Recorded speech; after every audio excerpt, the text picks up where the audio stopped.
할렐루야. 예수님밖에 없습니다. 네. 십계명 오늘이 네 번째인데요. 오늘은 제 9계명과 제 10계명 이제 하도록 하겠습니다. 십계명이 10가지가 있는데요. 해라 하는 것은 두 가지예요. 안식일을 기억해서 거룩하게 지켜라. 내 부모를 공경하라. 두 가지는 하라고 나머지 8가지는 하지 말아라. 그 말씀이거든요. 그래서 오늘은 제 9계명 내 이웃에 대하여 거짓 증거하지 말지니라. 이제 이 말씀 먼저 하겠습니다. 거짓 증거하지 말라. 이것은 말로 범죄하지 말라. 그 말이거든요. 말로. 우리가 말이 엄청 중요하다고 했잖아요. 하나님이 천지를 말씀으로 창조하셨잖아요. 근데 우리 인간을 하나님의 형상으로 만들었기 때문에 우리 인간에게도 말의 권세가 있다. 그래서 말을 조심해야 된다. 항상 누누이 제가 이제 말씀을 드렸어요. 근데 입술로 범죄치 말라는 거죠. 입술로.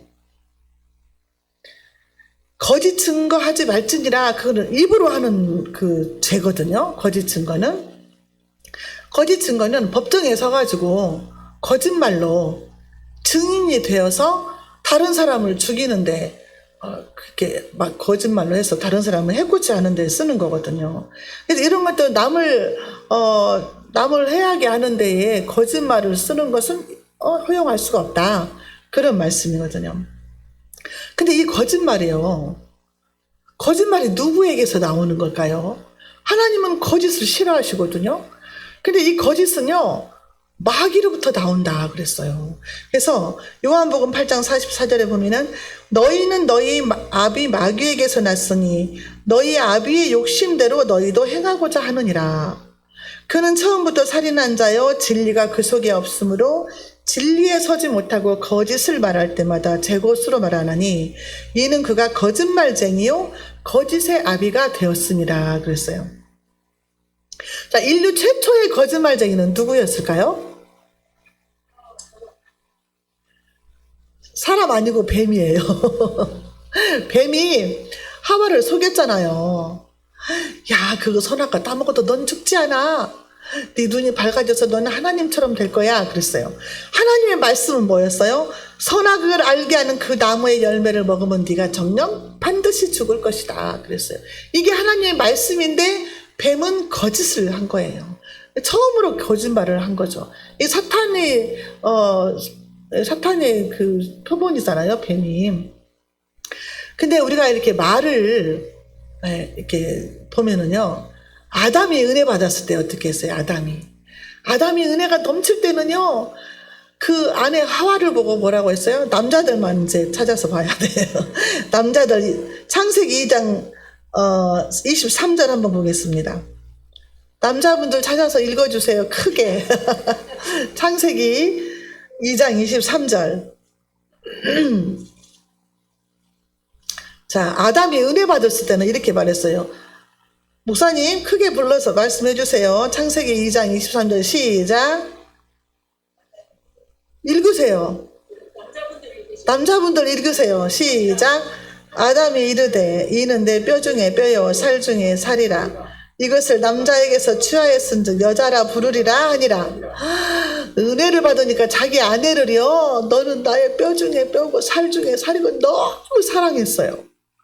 그런데요, 죄가 들어갔어요. 선악과를 따먹은 다음에 아담한테 죄가 들으니까 말이 바뀌는 거예요. 자, 3장 12절 창세기 3장 12절 보겠습니다. 시작. 아담이 이르되 하나님이 주셔서 나와 함께 있게 하신 여자 그가 그 나무의 열매를 내게 주므로 내가 먹었나이다. 하나님이 아담아 왜 선악과 따먹었냐? 내가 따먹으면 반드시 죽으리라고 했는데 왜 따먹었냐? 하나님이 나한테 준 여자 그 여자가 먹으라고 했습니다. 하나님이 여자 안 줬으면 내가 안 따먹었잖아요. 그 말이거든요. 말이 타락한 거예요. 벌써 제가 들어가니까 언어가 타락됐어요. 하나님과의 관계가 타락이 돼버리고 부부간의 관계가 타락이 된 거죠. 하나님을 핑계하면서 원망하는 쪽으로 말을 한 거예요. 하나님이 주신 그 여자가 나한테 먹으라고 했어요. 내 잘못 아니에요. 이전 뜻이거든요. 제가 들어가면은요, 말이 바뀌어요. 말이 타락해요. 우리 스스로도 그러잖아요. 은혜가 충만할 때는 사랑이 넘치는데 막 화가 나고 막 그러면은 막 아무 말이나 하고 막 미워하고 분노하고 막 이러잖아요. 이게 언어가 타락하면은요, 진짜 그 영혼이 보이는 거죠, 이제. 이 말로요, 이간질하는 말이 또 있어요. 이간질. 잠언 6장 19절에 보니까요, 거짓을 말하는 망령된 증인이 있는데, 이 사람은요, 형제 사이를 이간질한다 그랬어요. 이게 교회 안에서 분란이 일어나는 것은 이간질하는 영이 있기 때문에 분란이 많이 일어나거든요. 큰 교회 같은 데도 보면은. 그래서 막 누구 흉보고 누구 흉보고 막 해가지고 서로 이간질 시켜가지고 그러는 거예요. 예를 들어서 엄청 나고 친한 사람이 자꾸 어떤 사람 한 사람을 지목해서 막 욕하고 막 흉보고 막 나한테 와가지고 계속해서 1년 동안 흉을 봤어요. 그러면 내가 생각할 때 그 사람 참 선입견이 안 좋아요. 그 사람 나쁜 사람이구나. 속으로 계속 들으니까 생각을 하게 돼요. 근데 이제 이 흉봤던 이 사람이 1년 후에 가가지고는 목사님 제가 그 사람하고 화해했어요. 그러면서 화해했다고 하면은 이 목사님 뭐가 돼요? 멘붕이 오죠. 안 그래요? 이간질 시켜놓고. 그래서 이간질 하는 것도 망령된 증인이다. 하나님 이렇게 말씀하시는 거죠. 남의 비밀을 또 누설하는 입이 있어요. 이게 지금 입술로 죄를 짓는 걸 말하는 거죠. 잠언 11장 13절에 보면은요, 두루 다니며 한담하는 자, 남의 비밀을 누설하는 자. 이런 사람은 마음이 신실한 자는 다른 사람들은 이렇게 남의 비밀을 누설하지만 마음이 신실한 자는 그런 것을 숨긴다 그랬어요. 다른 사람들이 좀 모자란 것들이 보이고 그래서 그러면 감춰주고 숨겨주고 이런 사람이 은혜 받은 사람인데, 험담을 하고 막 그 비밀들을 막 까발려가지고 막 그 사람을 면박을 주게 하고 이런 식으로 하는 것은 아니라는 거죠. 하나님이 또 하나님께서 이 거짓말 하는 자들은요 망할 것이다 그랬어요. 잠언 19장 9절에 보면요, 거짓 증인은 벌을 면하지 못할 것이요 거짓말을 뱉는 자는 망할 것이니라 그랬어요. 망한다는 것은 지옥불에 들어간다는 거예요. 거짓말하는 자는. 우리 요한계시록에도 나와 있잖아요. 21장에. 자, 남을 헐뜯는 자도 하나님께서 멸할 것이다 그랬어요. 시편 101편 5절에 그 이웃을 그윽히 허는 자를 내가 멸할 것이요 눈이 높고 마음이 교만한 자를 내가 용납하지 아니하리라 그랬어요. 성경에 보면은요, 거짓 증인을 세워가지고 사람을 죽인 사건이 있어요. 이게 가장 악한 왕은 누구예요? 아하방이잖아요. 아하방과 그 엘리야 갈멜산 사건 있잖아요. 아하방의 부인이 가장 악한 여자 이세벨이에요. 자, 하루는 아하방이 이제 그 별장에 갔다가 오다가 나봇의 포도원을 발견을 했는데 그 포도원이 너무 비옥하고 땅에 욕심이 나는 거예요. 그래서 나봇한테 가서 야, 그 땅을 내가 돈을 줄 테니까 나한테 팔아라. 그러니까 나봇이 뭐라고 했어요? 왕인데 아닙니다. 이건 우리 조상들로부터 내려온 땅이라 팔 수가 없습니다. 하나님이 기뻐하지 않으실 겁니다. 그래서 안 팔았어요. 그러니까 아하방이 집에 와가지고 밥도 안 먹고 들어 누워서 물도 안 마시고 있는 거예요. 그러니까 그 부인 이세벨이 왕이여 어찌하여 이럽니까? 그러니까 나봇이 포도를 팔으라고 하는데 안 팔아서 내가 속이 상해서 그런다. 그러니까 이세벨이 뭐라고요? 왕이여 걱정 마십시오. 일어나서 먹고 마십시오. 내가 그 땅을 왕께 드릴 것입니다. 그리고 어떻게 작전을 했어요? 왕족들이랑 그 장로들한테 편지를 보내가지고 나봇을 높은 데다가 세우고 거짓 증인을 2사람을 세워서 거짓 증거, 거짓말로 나봇이 왕과 하나님을 모독했다. 그렇게 거짓 증거를 시켜라. 그렇게 말을 꾸몄어요. 이제 열왕기상 21장 13절에 나온 것인데, 불량자 2사람을 시켜가지고 나봇이 하나님과 왕을 저주했다 이렇게 시킨 거예요. 그 거짓 증인들이. 그래가지고 거짓 증인들이 나봇을 이제 그렇게 하니까 많은 사람들이 나봇을 갖다가 쳐서 죽였어요. 죽이고 나서 그 나봇의 포도원을 뺏었어요. 두 사람의 불량배들은 돈을 받고 했겠죠. 거짓 증인들을. 요즘에도 얼마나 거짓 증인들이 많아요. 아주 뭐 정치판이 웃기지도 않은 판이 됐어요, 지금. 얼마나 거짓 증인들이 많고 가짜 뉴스가 많은지 정신을 우리가 바짝 차려야 될 것 같아요. 그래서 아합과 이세벨을 보면은 사람의 생명을 그 두 사람이 말로 죽인 거죠. 말로. 우리 말로 사람을 죽이기도 하고 살리기도 한다는 거예요. 솔로몬 때는 또 어땠어요? 그 여자가 거짓말로 그 살아있는 아이를 자기 아이라고, 남의 아이인데 자기 아기는 죽었는데 거짓말 또 했잖아요. 하마터면 그 아이가 칼로 배임을 당할 뻔했어요. 그래서 이 혀가 야고보서 3장 6절에 보면은 혀는 곧 불이요 불의의 세계라. 혀는 우리 지체 중에서 온 몸을 더럽히고 삶의 수레바퀴를 불사르나니 그 사르는 것이 지옥불에서 나느니라. 그 속에서 나오는 것이 뭐예요? 지옥불에서 나오는 것이기 때문에 사람을 죽이는 데 써먹는 것이 되는 거예요. 저와 여러분들은 덕이 되는 말을 하고 은혜가 되는 말만 해야 될 줄로 믿습니다. 2003년도에 영화가 있었어요. 올드보이라는 영화 보셨나요? 그 영화를 보면은요, 어떤 남자가 납치를 당해가요. 그래가지고 감옥에 갇혀요. 사설 감옥에 갇혀서 15년 동안 만두만 먹어요. 밥도 안 주고 계속 만두만 주는 거야. 가둬놓고. 근데 나중에 이제 탈출을 해가지고 그 자기를 가둔 사람을 만났는데 학교 동창인 거예요. 그 남자가. 자기를 납치했던 그 남자가. 왜 납치를 했냐? 나를 왜 15년 동안 이렇게 했냐? 하니까 뭐라고 그래요? 네가 한 말이, 그러니까 소문을 막 퍼뜨린 거야. 나쁜 소문을 퍼뜨렸어요. 그래가지고 자기 누나가 바다에 빠져서 죽은 거예요. 그 소문 때문에.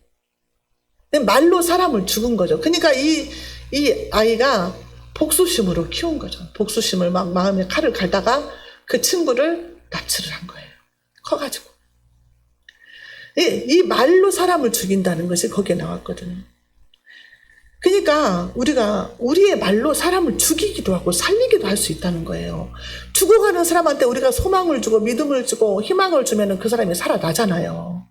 근데 말로 사람을 죽이는. 오늘도 제가요, 오늘 아침에 인터넷 뉴스에 봤는데 유튜버 2명이 자살을 했더라고. 근데 악성 댓글 때문에 자살을 한 거야.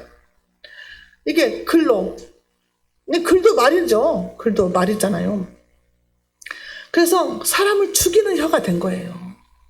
얼마나 많은 연예인들이 자살을 해요. 악성 댓글 때문에. 그냥 헛소문 나가지고 그렇게 사람들을 많이 죽이잖아요. 막 그 성폭행했다고 고발했는데 김건모, 네? 나이 먹은 노총각이 장가 가려고 날 잡아놨는데 누가 성폭행했다고 고발했잖아요. 근데 지금 몇 년 지났어요? 3년인가 5년 지났는데 무죄로 판결 났잖아요. 이제사. 그러면 그동안의 간은 뭐가 되냐고. 완전히 매장시켰잖아요. 이런 것들 때문에 사람들이 자살을 하는구나. 그런 생각을 했거든요. 그래서 이 혀가요, 야고보서 3장 8절은 혀를 능히 길들일 사람이 없대요. 혀를. 이 재갈을 물리라 그랬어요. 입에다가 재갈을 물리라. 쉬지 아니하는 악이고 죽이는 독이 가득한 것이 이 말이라는 거죠. 이 말. 우리가 얼마나 말을 조심해야 되는지를 성경은 거듭거듭 말씀을 하고 있다는 거죠. 여러분, 예수님을 죽이기 위해서요, 거짓 증인들을 모집을 했어요. 그랬는데 마태복음 26장 59절 60절을 보면은요, 대제사장과 온 공회가 예수를 죽이려고 그를 칠 거짓 증거를 찾음에 거짓 증인이 많이 나왔으나 그 거짓 증인들의 말이 하나로 일치가 되지 않는 거예요. 근데 그 후에 또 2사람이 나왔다 그랬어요. 그래서 예수님을 죽이려고 막 거짓 증인들을 찾았다는 거죠. 근데 요한복음 19장 12절에 보니까요, 빌라도가 예수님을 놓아주려고 많이 애를 썼다는 거예요. 근데 유대인들이 소리를 질러서 뭐라고 했어요? 이 사람을 놓으면 당신은 가이사의 충신이 아닙니다. 가이사의 세상의 중심이 아닙니다. 무릇 자기를 왕이라 하는 자를 가이사를 반역하는 자다. 아니 예수님을 살려주면 당신은 가이사의 충신이 아닙니다. 이렇게 말을 한 거예요. 그 입으로. 그러니까 빌라도가 할 수 없이 내준 거잖아요. 자, 여러분 종말의 때는요 어떤 현상이 일어난다고 그랬어요? 마태복음 24장에 보면은 종말의 때에 대해서 예수님이 자세하게 말씀을 하셨어요. 그때에는요 거짓 그리스도들과 거짓 선지자들이 일어나서 큰 표적과 기사를 보인대요. 그러면서 할 수만 있으면 택하신 자들도 미혹한다 그랬어요. 여러분 오늘 이 요즘의 시대를 한번 보시면 알 거예요. 거짓 그리스도들 예수 믿는다고 하고 교회 다닌다고 하는데 그 속에는 예수가 없어. 마당만 받고 가는 사람들. 그리고 거짓 선지자는 오늘날로 말하면 목사님들이죠. 거짓 선지자들이 나와서 표적과 기사도 행해요. 병든 자도 고치고 귀신도 쫓아내는 이런 기적을 행한다 그 말이에요. 그런데 이것을 통해서 할 수만 있으면 택한 자들도 미혹한다는 거예요.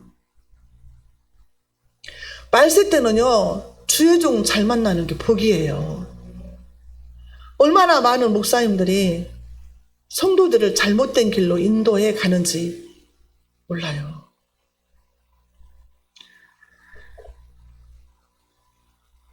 가짜 예수 24장 마태복음 24장 5절에 많은 사람이 내 이름으로 와서 이르되 나는 그리스도라 하여 많은 사람을 미혹하리라. 거짓 선지자 신명기 13장 2절 3절에 보면은요 그가 내게 말한 그 이적과 기사가 이루어지고 너희가 알지 못하던 다른 신들을 우리가 따라 섬기자고 말할지라도 너는 그 선지자나 꿈꾸는 자의 말을 청종하지 말라. 내가 꿈을 꿨는데 꿈에 이랬어. 내가 꿈을 꿨는데 하나님이 내게 이렇게 말씀하셨어.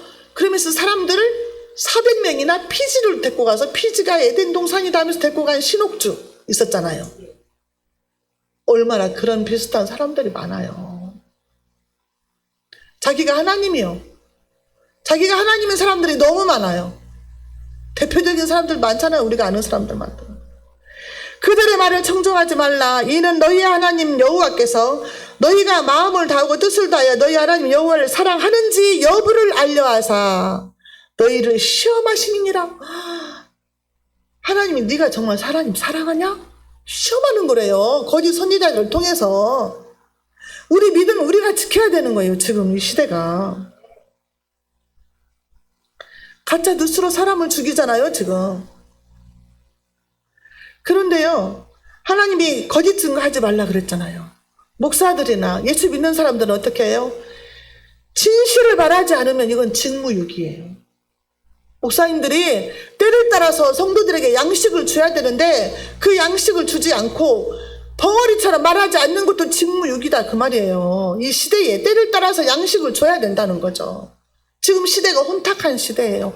영적으로 분별을 못해요. 사람들이. 뭐가 옳은지 그른지를 몰라요. 판단을 못해요. 어저께 우리 사랑의 교회 그 영상이 하나 올라왔잖아요. 그래서 제가 답글도 했잖아요. 그래서 막 여기저기 퍼달랐어요. 이제 한국 기독교 정의평화협의회에서 국회에서 이제 성명을 발표했어요. 무속 정치에 대해서 성명을 발표하면서 우리 한국은 위기 때마다 기독교인들이 기도를 해서 나라를 세웠고 하나님께서 이렇게 복을 주셨는데 이 나라가 무속인 정치가 되어서야 쓰겠냐 하면서 사과해라. 그리고 대책을 말을 해라. 이렇게 말을 했잖아요. 그냥 한국 기독교에 이제 대표로 해서 그 사람들이 말을 한 거잖아요. 그러면은 저는 한국 기독교인들은 이 말을 찬성하고 좋아할 줄 알았어요. 그래서 막 퍼날랐어요. 예수 믿는 사람들한테. 그랬는데요. 제가 세 사람한테 문자 테러를 당했어요. 목사들한테서. 문자로 도배를 한 거예요. 와, 제가 너무 어저께 가슴이 아프고 답답해서 고구마 한 10개 먹은 것처럼 답답하고 다른 일이 손에 잡히지 않고 어떻게 한국 교회가 너무 걱정이 되는 거예요. 한국 교회가 이렇게 타락했구나. 이렇게 분별들을 못하는구나. 오늘 새벽에도 기도를 하는데요. 다른 기도를 못하겠는 거예요. 다른 기도 좀 하려고 하면 하나님 이 나라 이 민족 한국 교회 계속 그렇게 돌아가는 거예요. 기도가 안 되고 다른 기도가 안 되고 막. 한국 교회가 평신도도 아니고 목사들의 영적인 세계가 이렇게 타락을 했구나. 분별을 못하는구나. 민수기 25장에 보면은요, 바알볼 사건이 있었잖아요. 이스라엘 백성들이 시딤에 거주할 때 모압 여자들하고 음란을 해가고 모압 여자들이 자기들의 그 우상 섬기는 데 남자들을 초청을 하니까 이스라엘 남자들이 가가지고 거기에 제사 지내고 절하고 그 모압 여자들하고 음란한 행위라고 영적인 간음, 육적인 간음을 했어요. 그래서 하나님이 전염병으로 2만 4천 명을 죽였어요. 그때에 아론의 손자 비느하스가 하나님의 마음으로 질투하시는 하나님의 마음으로 질투해서 그 사람들을 죽였어요. 그때에 하나님이 뭐라고 그래요? 그가 나를 위해서 질투했다. 그가 나를 여호와 하나님을 위해서 질투해서 내가 전염병을 그쳤다. 하나님을 위해서 울분이 나는 게 당연한 거 아니에요? 아니 그 뭐 이 나라 이 민족을 무당한테 점치면서 굿하고 그러면서 나라를 이끌어 가야 되겠냐고요. 이게 순교자들의 피로 세워져 이 나라 이 민족은 독립운동할 때도 34년 중에 16명의 기독교인이었어요. 그 사람들이 순교를 당하면서 나라와 민족을 이렇게 세워놨고 핏값으로 세워주신 이 나라를 하나님이 이렇게 복을 주셨는데 세계 모든 민족이 우뚝 솟아오르게 했잖아요. 하나님의 은혜죠. 우리가 뭘 살았다고 그렇게 하시겠어요. 와, 그래가지고 제가 너무 어저께 마음이 힘들어요. 그래서 마음이 이제 자꾸 연락하고 지내던 친한 친구들, 친한 사람들도 막 이런 사람들이 많이 생긴 거예요. 이제 너무 이제 연락할 때도 없고 외롭고 이제 그렇게 이제 좁혀지더라고, 이제. 와, 그래서 하나님이 말세의 믿음을 보겠느냐. 말세의 믿음을 보겠느냐. 저와 여러분들은 갈렙 같은 사람이 돼야 돼요. 하나님이 뭐라고 했어요? 오직 갈렙은 그들과 달라서 온전히 나를 쫓았은즉. 저와 여러분들은 다른 사람 말 듣지 말고 하나님 말씀만 믿고 가야 돼요. 그리고 또 그 소강석 목사님이 윤석열 후보하고 이재명 후보한테 설문지를 보냈더만요. 차별금지법에 대해서 어떻게 생각하니까 답하라. 그랬는데 이제 윤석열 후보도 이제 그 사회적 합의를 봐야 된다 그랬고 이재명도 이거는 더 토론하고 사회적 합의를 봐야 되고 교회에서 우려하는 일들이 발생하지 않도록 만들어야 된다 이렇게 했어요. 근데 이제 원칙적으로는 사람들이 이재명이는 차별금지법을 찬성한다 이렇게 또 말을 하는 거예요. 그래서 이걸 보고. 근데 차별금지법이 생기더라도 교회에서 우려하는 것이 뭐예요? 마음껏 말씀을 전할 수 있는 그런 권세, 그런 권위는 세워줘야 된다. 종교의 자유는 보장해야 된다 그 말이잖아요. 종교 자유 보장하고 마음껏 말씀 전파할 수 있도록 해주면 상관없죠.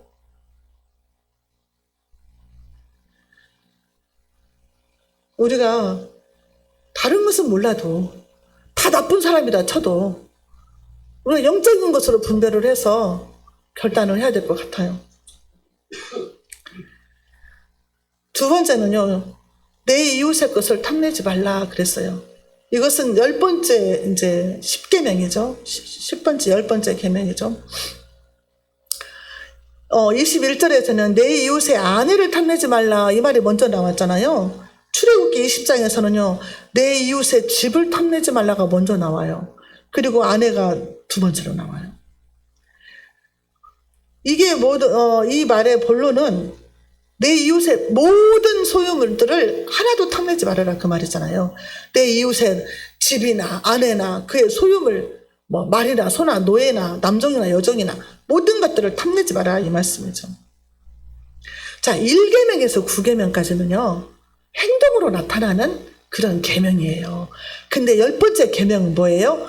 마음의 계명이에요. 네 마음에서 탐심을 없애라, 그 말이에요. 양심의 법이죠. 행동으로 나타나는 모든 그 근원이 어디에서 나와요? 마음에서 나오잖아요. 네 마음부터 다스리라는 거예요, 하나님이. 이 욕망이 분출되는 그 시작점, 마음. 이 마음을 다스리라는 거죠. 잠언서 4장 23절에 뭐래요? 무릇 지킬 만한 것보다 더욱 네 마음을 지켜라. 생명의 근원이 이에서 남이니라 그랬어요. 마음을 지키는 것이 가장 중요하다는 거죠.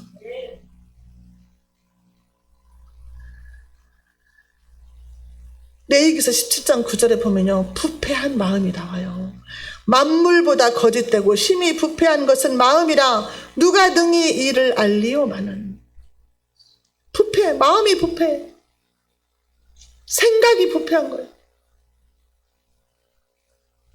어떻게 우상 숭배자 오고 무당하고 같이 갈 수 있냐고. 화평하라는 거예요, 사람들이. 무당도 전도해서 예수 믿게, 맞는 말이죠. 무당도 전도해서 예수 믿게 해야 되지만, 나라의 대통령을 뽑는데 무당을 뽑아놓고 그 사람 예수 믿게 자기가 전도할 거예요?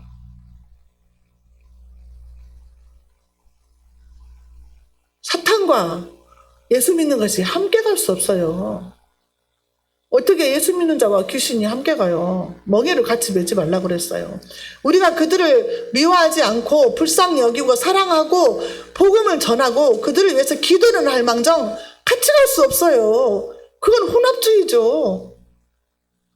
WCC가 그러잖아요, 지금. 기독교, 천주교, 불교, 이슬람교, 원불교 다 하나다. 하나되기 운동 하잖아요. 그리고 그게 기독교 방송에서 나왔던 내용이고 국회에서 한 건데 그거를 올렸는데 이런 편협한 정치적인 이야기는 올리지 말라고. 와, 내가 진짜 너무 가슴이 아파요. 너무 불쌍하고 너무 불쌍해. 그런 생각을 갖고 있다는 게 너무 불쌍하죠. 모임도 다 깨야 할란가 봐. 마태복음 12장 35절에서 보면은요, 선한 사람은 그 쌓은 선에서 선한 것을 내고 악한 사람은 그 쌓은 악에서 악한 것을 낸다 그랬어요. 그냥 나오는 말이 아니에요, 여러분. 말실수라고 하지 말아요. 어떤 목사님이 그랬잖아요. 하나님 까불면 죽는다 하면서 막 이상한 말하고 막 또 이번에도 막 욕하고 막 그랬잖아요. 근데 그게 그냥 나오냐고. 그 속에 쌓은 것이 나온다 그렇게 말하고 있어요, 성경은. 그런데 그거 가지고 뭐라고 했더니 그 목사님이 말 실수했대요. 얼마나 또 감사는지. 똑같은 목사들이 그런다니까요. 이게 보통 일이 아니에요, 지금. 분별을 못해요, 분별을. 탐심을 버리려면 어떻게 하냐. 남의 것을 탐내지 않으려면 어떻게 해야 되겠어요. 자족하는 마음을 가지라는 거예요. 디모데전서 6장 5절 8절에 마음이 부패하여지고 진리를 잃어버려 경건을 이익의 방도로 생각하는 자들의 다툼이 일어나느니라. 그러나 자족하는 마음이 있으면 경건은 큰 이익이 되느니라. 우리가 세상에 아무것도 가지고 온 것이 없음에 또한 아무것도 가지고 가지 못하니 우리가 먹을 것과 입을 것이 있은즉 족한 줄로 할 것이니라. 하나님이 주시는 대로 만족하면서 살라는 거예요. 남의 거 뺏으려고 하지 말고.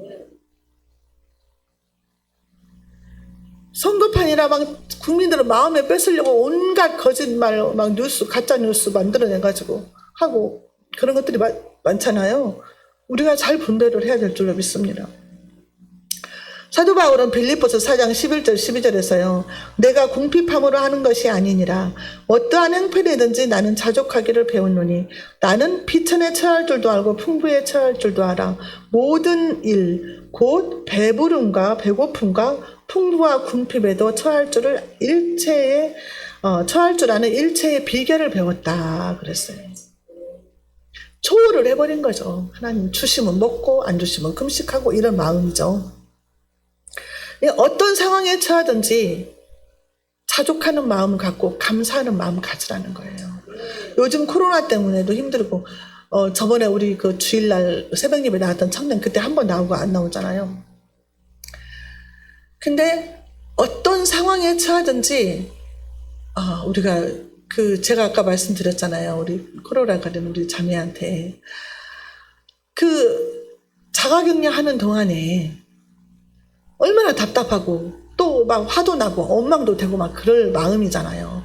그래서 이제 답답하게 생각하지 말고 하나님과 나와 예수님과 나와 긴밀한 교제를 나오는 특별한 시간이라고 생각을 하고 마태복음부터 사복음서를 계속 읽으면서 주님을 더 깊이 알고 주님을 가까이 교제하는 시간으로 가져라. 그러면 전화위복이 되게 할 것이다. 막 그렇게 문자를 보냈는데 이틀 후인가 그런 또 문자가 올라왔어요. 이제 우리 아들을 통해서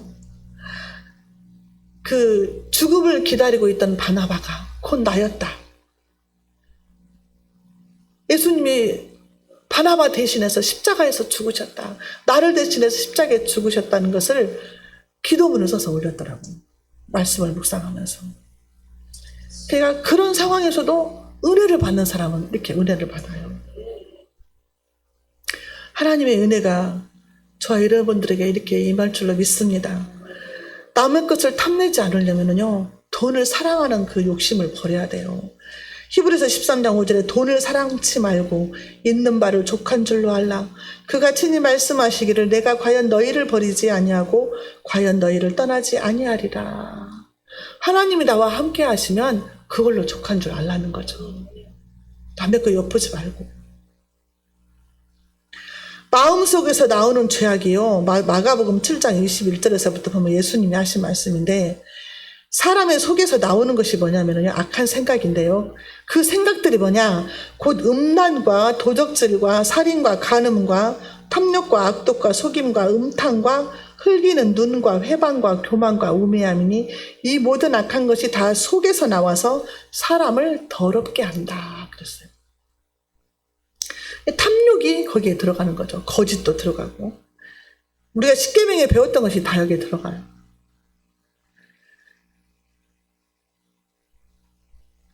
그래서 우리 마음속에서 이런 것들을 제거하는 작업을 우리는 늘 해야 된다는 거죠. 마음속에서. 늘 뽑아내고 예수의 이름으로 뽑아내고 제거시키고 절제하고 이런 훈련을 해야 된다는 거죠. 야고보서 1장 14절 15절에요. 오직 각 사람이 시험을 받는 것은 자기 욕심에 끌려서 미혹되매니 욕심이 잉태한 즉 죄를 낳고 죄가 장성한 즉 사망을 낳느니라. 이 욕심 때문에 일어난 거예요. 하와가 선악과 따먹은 거? 식욕 때문이잖아요. 탐심, 먹고 싶은 욕심.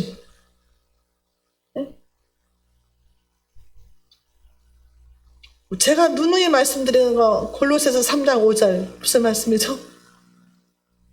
맨날 하는데 골로새서 3장 5절 탐심은 우상숭배다. 그 말씀이 이제 나오죠. 탐심은 우상숭배다. 자, 여기까지 십계명을 저희가 이제 공부를 했어요. 근데 하나님께서 이 십계명을 주신 뜻이 뭐냐 이 말이에요. 하나님이 왜 이스라엘 백성들한테 십계명을 주셨는가? 그 시내 산에서 불 가운데서 구름 가운데서 흑암 가운데서 큰 음성으로 이 십계명을 이스라엘 백성들에게 주셨다 그 말이에요. 이스라엘 백성들이 하나님의 음성이 너무 무섭고 막 캄캄하고 어두운 천둥 번개 치는 그런 어두운 가운데서 하나님의 음성이 들리니 너무 무서워가지고 모세한테 모세야 네가 듣고 우리한테 전달해줘. 우리는 너무 무서워 죽을까 한다. 그랬어요. 모세 너를 통해서 주시는 말씀 우리가 다 지킬게. 이스라엘 백성들이 그랬다니까요, 진짜로. 자, 27절에 당신은 가까이 나아가서 우리 하나님 여호와께서 하시는 말씀을 다 듣고 우리 하나님 여호와께서 당신에게 이르시는 것을 다 우리에게 전하소서. 우리가 듣고 행하겠나이다. 이스라엘 백성들이 모세를 통해서 하나님이 우리에게 주시는 말씀을 다 우리가 듣고 지키겠습니다 하고 약속을 했어요.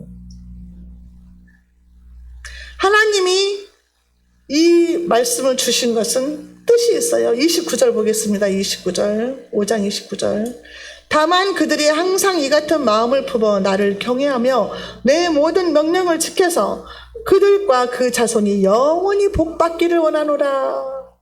하나님은 우리에게 십계명을 주실 때 우리를 혼내려고 주신 게 아니라 우리가 영원히 복을 받기를 원하셔서 이 말씀을 주셨다는 거죠. 이 말씀을 근데 우리가 어떻게 지켜야 되냐? 삼가 좌로나 우로나 치우치지 말아라 그랬어요. 32절 보겠습니다. 그런즉 너희 하나님 여호와께서 너희에게 명령하신 대로 너희는 삼가 행하여 좌로나 우로나 치우치지 말고. 삼가 행하여는 둘레에 가시 울타리를 치라 그 말이에요. 가시 울타리를 치면은 마음대로 움직이지 못하잖아요. 좌로나 우로나. 그런 것처럼 이렇게 가시 울타리를 쳐서 신중하게 행동해라. 조심스럽게 처신하라 그 말이래요. 좌로나 우로나 치우치지 말라. 하나님의 말씀만이 모든 우리의 인간 삶의 기준이 되게 하라는 거예요. 좌로나 우로나 치우치지 말라는 말이 많이 나와요, 성경에. 얼마나 사람들이 좌로나 우로나 치우치면 그렇게 말을 하겠어요, 말씀을. 여호수아 1장 7절에서도 오직 너는 마음을 강하게 하고 극히 담대히 하여 나의 종 모세가 내게 명한 율법을 다 지켜 행하고 좌로나 우로나 치우치지 말라. 그리하면 어디로 가든지 형통하리라. 좌로나 우로나 치우치지 말라는 것은 하나님의 말씀을 더하지도 말고 빼지도 말아라. 하나님의 말씀 한쪽으로만 치우치지 말아라. 하나님의 말씀은요, 이런 말도 있고 저런 말도 있어요. 아니 구약에서는 이렇게 했는데 왜 신약에서는 이러지? 이런 말씀이 있어요. 좌로나 우로나 치우치면은요, 한쪽으로만 집중하면은요, 이단들이 그러잖아요. 하나만 가지고 막 이단으로 빠지기가 쉬워요. 하나만 집중. 하나님께서 계시록 22장에 뭐라고 하셨냐면요, 하나님의 이 말씀을 누구든지 이 말씀에 더하면 하나님이 이 두루마리에 기록된 재앙들을 그에게 더하실 것이다. 재앙이 더할 것이다. 그리고 이 예언의 말씀에서 제하여 버리면 생명나무와 및 거룩한 성의 참여함을 제하여 버릴 것이다. 하나님의 말씀에서 빼버리면 생명책에서 빼버리겠다는 그 말이죠. 이게 무서운 말씀이에요. 이단들은 이렇게 하잖아요. 한쪽으로 집중되어가지고 하잖아요. 꼭. 하나님의 저와 여러분들에게 주시는 말씀은 영원히 우리가 복을 받게 하기 위해서 주셨다는 거죠. 우리를 올가매려는 것이 아니라는 거예요. 우리에게 복 주시기 위한 것이 하나님의 본심이라는 거죠. 33절이요.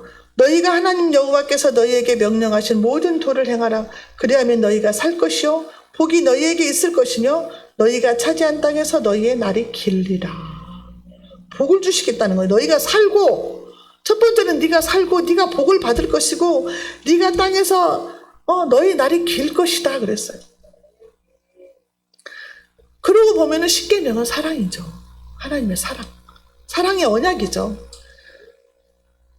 예수님은 신랑이고 우리는 신부라고 그랬잖아요. 신랑 신부 간의 사랑의 언약이다. 결혼 서약서다. 이렇게 제가 말씀드렸잖아요. 근데 이 사랑을 누가 먼저 시작했어요? 하나님이 먼저 시작했어요. 요한일서 4장 10절에 사랑은 여기 있으니 우리가 하나님을 사랑한 것이 아니요 하나님이 우리를 사랑하사 우리 죄를 속하기 위하여 화목제물로 그 아들을 보내셨음이니라. 하나님이 먼저 우리를 사랑했고 우리를 택하신 거예요. 그래서 요한복음 15장 12절에 내 계명은 곧 내가 너희를 사랑한 것 같이 너희도 서로 사랑하라는 것이다. 하나님을 사랑하고 이웃을 사랑하는 것이 결론적인 십계명의 결론인데, 제가 어제 같은 경우는 그랬어요. 아니 이 사람들을 어떻게 사랑하냐. 막 어저께는 화가 나가지고 이 사람들을 어떻게 사랑하냐. 막 화가 난 거예요. 일반 성도 같으면 내가 그렇게 화가 안 나는데 속으로 화를 안 냈는데 너무 막 답답하고 가슴이 막 아픈 거예요. 그래서 그다음 결론적으로 너무 불쌍하다. 너무 불쌍하다. 이런 사람들이 수두룩하다는 게 너무 답답하고, 이스라엘 백성들이요, 제사장들이 범죄하고 왕이 범죄할 때 하나님의 나라를 어떻게 했어요? 이웃 나라들을 강대국을 만들어서 이스라엘 백성을 치게 만들었어요. 우리나라는 얼마나 위험에 처하겠어요. 중국 있죠, 러시아 있죠, 북한 있죠, 일본 있죠. 호시탐탐 다 노리는 사람들이에요, 우리나라를. 근데 하나님이 지켜주고 계시는데 한국 교회가 이렇게 타락하고 성도들이 타락하면 하나님이 입김 한번 불어버리면 끝나는 거 아니에요.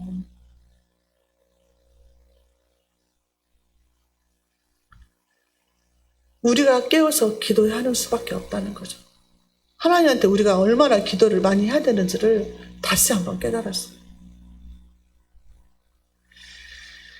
그래도 우리 하나님은 원수까지도 사랑하라고 했으니까 그 사람들을 품고 기도하라는 것이 하나님 뜻이죠.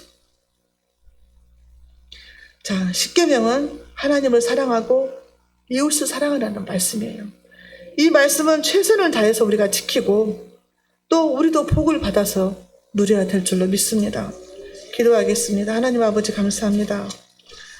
오늘까지 십계명에 대해서 공부를 함으로 하나님의 마음을 다시 한번 깨닫게 하시니 감사합니다. 하나님께서 우리에게 주시는 것은 우리가 복을 받고 우리가 축복 복을 내리고 영원히 살기 하기 위해서 이런 계명을 주신 줄로 믿습니다. 하나님, 우리가 이 기쁨으로 이 말씀들을 잘 지켜 행할 수 있도록 하시고 또한 우리에게 사랑의 은사를 주셔서 영혼들을 불쌍히 여기는 마음을 주시고 원수까지도 사랑하는 마음을 주셔서 하나님의 계명을 지키는 자들이 되게 해 주옵소서. 아버지 하나님의 마음을 시원하게 하고 하나님을 기쁘시게 하는 우리 모두가 되게 해 주옵소서. 예수님의 이름으로 기도하옵나이다.